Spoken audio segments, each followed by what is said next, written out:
চট্টগ্রামের সমন্বয়ক আব্দুল হান্নানকে অবরুদ্ধ করে হামলার অভিযোগ।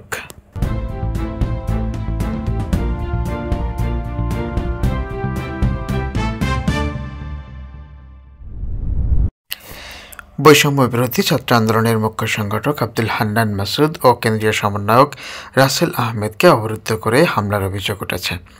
শনিবার বিকেলে চট্টগ্রাম ওয়াসার মোড়ে একটি অফিসে এই ঘটনা ঘটেছে।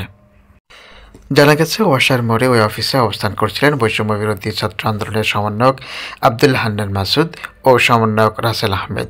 এ সময় ডট গ্যাং সদস্যরা ওই অফিস অবরোধ করে। এক পর্যায়ে তারা হামলা চালায়। এর আগে জুলাইয়ের ঘোষণাপত্রের পক্ষে চট্টগ্রামের পথসভা, গণসংযোগ ও লিফলেট বিতরণ করেছে বৈষম্য বিরোধী ছাত্র আন্দোলন। বিকেল ৩টায় নগরের বিপ্লব উদ্যানে পথসভা করে লিফলেট বিতরণ ও জনসংযোগ শুরু করেন তারা। পরে পথসভায় বক্তব্য রাখেন বৈষম্য বিরোধী ছাত্র আন্দোলনের সমন্বয়ক আব্দুল হান্নান মাসুদ ও সমন্বয়ক রাসেল আহমেদ।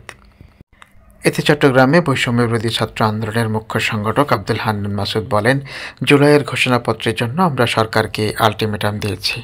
আশা করি সরকার 15 জানুয়ারির মধ্যে জুলাইয়ের ঘোষণাপত্র প্রকাশ করবে। জুলাই ঘোষণাপত্র বাংলাদেশের মানুষের মৌলিক অধিকারগুলো নিশ্চিত করার ক্ষেত্রে অগ্রগামী ভূমিকা রাখবে। দেশি বিদেশি অনেক শক্তি চায় না জুলাই ঘোষণাপত্র বাস্তবায়ন হোক।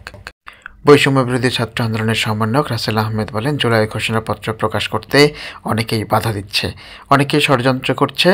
আমরা কোনো ষড়যন্ত্রকেই প্রশ্রয় দেব না। সব ষড়যন্ত্র মোকাবেলা করব ইনশাআল্লাহ।